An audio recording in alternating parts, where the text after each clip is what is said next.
Hey everybody, welcome to the channel. Today, I get a lot of questions on how I keep my knives sharp. And I just got this Chris Reeves Sebenza, and I want to be honest with you all. I actually shot this video the other day, and my GoPro shut off for some odd reason, like halfway through it, and I lost half the video. This knife was really dull the other day. It wouldn't shave me or nothing. And I got it fairly sharp, but I'm gonna show y'all how to do it anyway, because I still believe I can get this knife a little sharper. I used to own this knife a few years ago, and this thing would become a razor blade. You could like almost push cut toilet paper. I mean, it was stupid how sharp this Sebenza would get. And I don't have it there yet. Do you really need a knife that sharp? Probably not for everyday use, because I do everyday carry this Sebenza all the time. I don't think this is more or less a tactical knife. You might be able to use it that, but it's smooth, but you can't really flip it out fast.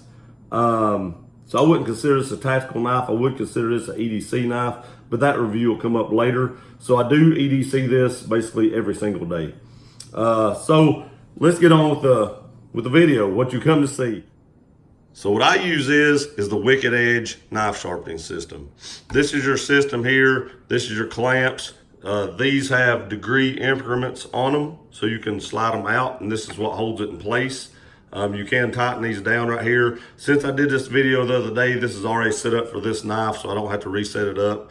But what you would do if you had to have another knife is you would just unscrew these and slide these out to the degree increment that you need on both sides. And I'll actually tell you how to do that in the video as I go along. Here you can see it does come with a 100 and a 200 grit, a 400 and 600, and then an 800 and 1000. There are a few small tools over here. These are used together. It did come with an Allen wrench, but mine's stripped out, and then there is a manual, and in the manual in the back you can actually write down, you know, the degrees and stuff and notes of knives that you've sharpened. And then again, it also has color display or color inside the manual and shows you how to use it, how to set it up with instructions. So let me get the camera turned back around and we'll show you how to use the Wicked Edge knife sharpening system. Okay, so I've got the system in front of you. I know you're looking backwards at it, but for me to use this, I can't really get the camera on my side and still do it. It's a little difficult to do that and work around the camera and sharpen a knife. So I'm sorry, but you're going to look at it from the front angle like normal videos, but this is probably a little different because of the setup and stuff. So there again, like I said, let's say I didn't know what this knife was actually set to. You can see the edge is actually pretty polished already, because like I said, I did this video before, but I've used this knife a lot and it's getting a little bit dull, so we're going to touch it up. So let's say I didn't know what this knife was. I'm going to tell you how to do this. I'm not going to actually do it because I already know, but you would take like a Sharpie marker and go down the top of the edge of the knife here and just make a mark on both sides. That way it puts a black line on both sides of the knife. Then you would set it up in this. I'll show you how to set it up in a minute, and start moving these around just a little bit until you find exactly the right dimensions on both sides, the right degree on both sides, that it actually takes off a little bit of the black at the top, and then you found out what degree increment you need, and then you just keep on sharpening, so on and so forth with your stones.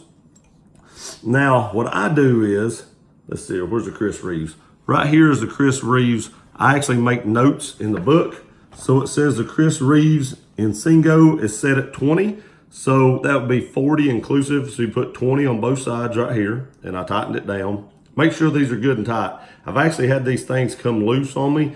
So now I take a little multi-tool like my Leatherman, and once I get them tight, I cinch them in just a little bit tighter, and that way they cannot come loose or wiggle or anything like that.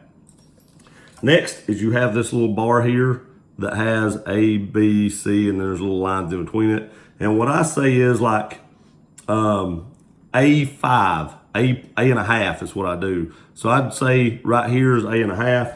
Take this little tool, and it also says in the top notch. So I'd put this in the top notch, which is, you can see right here, there's two holes. I put this in the top hole. And what that does is, when you put your knife in here, that gives your knife something to sit on. Let me loosen this up just a hair. That gives your knife something to sit on and keeps it level.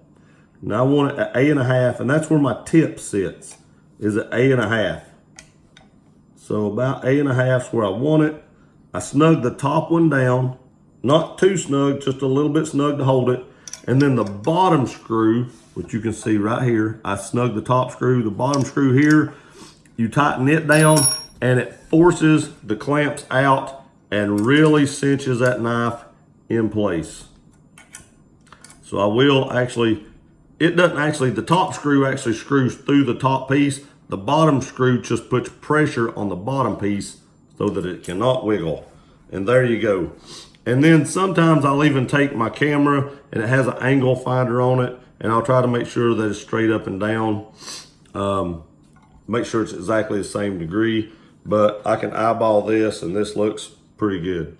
So what I'm going to do is I'm probably going to start out at like the 400 or 600 mark, just to work out any of the imperfections in the blade. There shouldn't be much, so I'm probably going to start out at 600 to tell you the truth. If I've used the knife a ton, I will start out at the 400 mark. I don't use the 1 or 2 very much unless I get a chip in the blade or I've got a huge nick end or something like that. Then I'll use the 1 or 2, but I don't use them unless I'm going to use it for something to clear up the blade. You can also use the 1 or 2 to re-profile blade. I have done that, but that takes a lot longer to do. Try to get this centered up for you guys. So what I'm going to do is I'm going to take it across just like this. And you can see these rods hold this in place perfectly as I go across it. And that's what the great part about this system is these rods hold it exactly at that 20 degrees on both sides. That way your angle doesn't get off at all, or your edge doesn't get off at all. It holds it perfectly in place, and then your knife is secured in the clamps, and it won't come out, won't shift, don't move.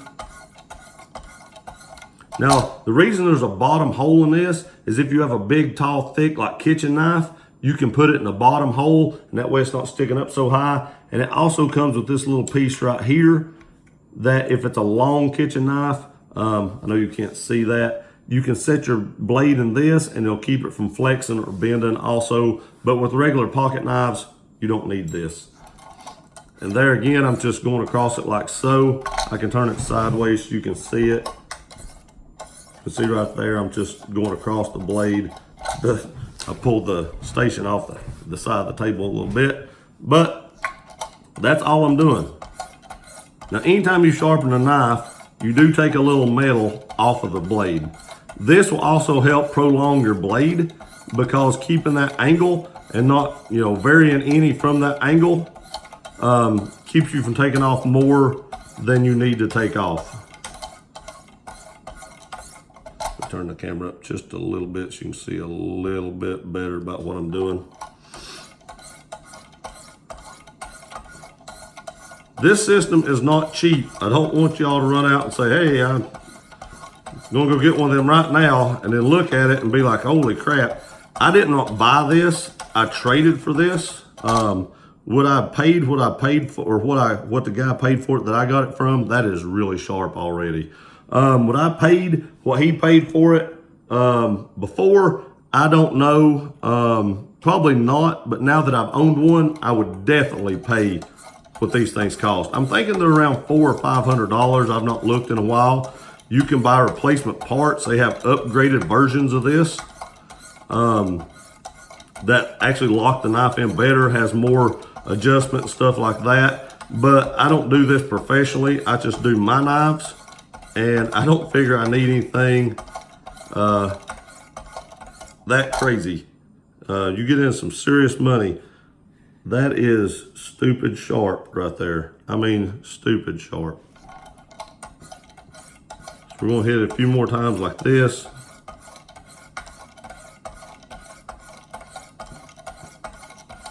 Again, I am just touching this up because I've done this before. And like I said, the video didn't take. So I'm just kind of touching this knife up. So So what we're gonna do now is, since we did the 600, we're gonna move to the 800 and start polishing it, because this thing is getting to be a razor blade right now. So we're just gonna polish this edge, get off any minor imperfections. We will actually take this up to 1,000 grit, just to show you how to do it. I'm kind of glad that it didn't work the first time, because that first video was a little long. I can make this one shorter now and still show you all how to do it, because that first one got pretty lengthy because I had to do the whole knife over and over because it was pretty dull whenever I got it. So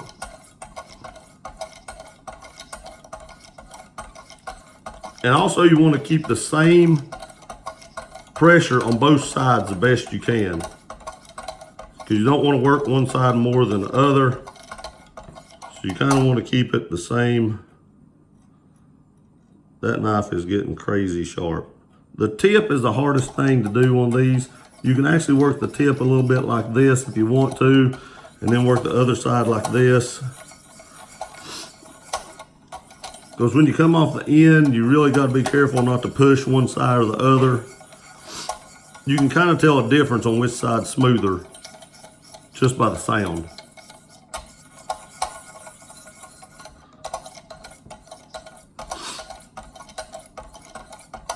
And as I get towards the end of what I'm going to do with these, I will actually get to be lighter on the strokes,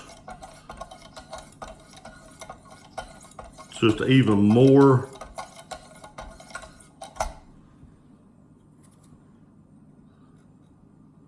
Oh yeah, that thing is getting razor blade-ish right now. A few more 800s. And then we'll switch to the 1,000 and polish it a little bit, and then we'll be done with it. You can buy leather strops for these. They make them in leather strops, ceramic. You can buy all kinds of stones for these if you want them. There again, I just use my knives. I don't really, be very careful if you do this right here, because these things get crazy sharp. I just use my knives, so I don't need them, you know, perfectly mirror polished or anything like that. As long as they're just really sharp, that's all I'm really looking for in a knife. This video is probably boring to some people, but I have had people ask me how I sharpen my knives, and this is how I do it. Make sure your blades or your stone is flat as it goes all the way across. You don't want to raise up one side or the other. Make sure you keep it flat. I hold my stones in the same place on each stone. That way the pressure point is the same on both sides on every stone. You're not, because there is a little bit of play in these. Not a lot, but I hold them all up here at the top, and I don't go all the way up. Some people will go all the way up like this. I don't do that. You can, there's different techniques to do it, and I just kind of work mine across like this. You can go forward, you can go backwards, you can go in circles if you want to. Any way you want to do it. And sometimes I do circles if I'm reprofiling a blade. But mostly if I'm just touching one up like I am this one, I'm just going straight across like this. So let's see what we got. That thing is stupid sharp now, and it's looking pretty shiny. Let's take it out and see what we got. Again, we're going to loosen the bottom one first. Take the pressure off the bottom.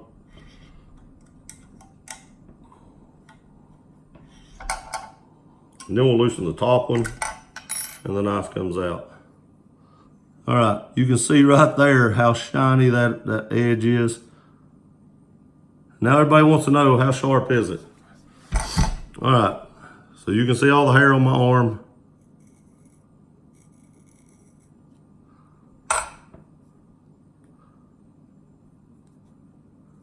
It's pretty sharp. That spot's bald. My wife hates it whenever I sharpen knives because I have big bald spots on my arm. She says it looks stupid, and I'm fixing to go to Florida and she'll hate that. But at least it's on the inside, you really can't see it, and pull some hair down, hide it. But that is how I sharpen my knives. You can see they get razor blade sharp. They will shave you using this system if you use it correctly. I told somebody one time that if something happened and I had to, bail out, I would grab this and take it with me. It's one of the first things I would grab because I cannot freehand sharpen a knife. I've tried and I just can't do it. So this is one of the first things I'd grab, because if I didn't, I'd never have a sharp knife. Again, Wicked Edge knife sharpening system, 2 thumbs up. It's a great system, not cheap, but well worth the money. If you like this video, please like, share, and subscribe. See you next time.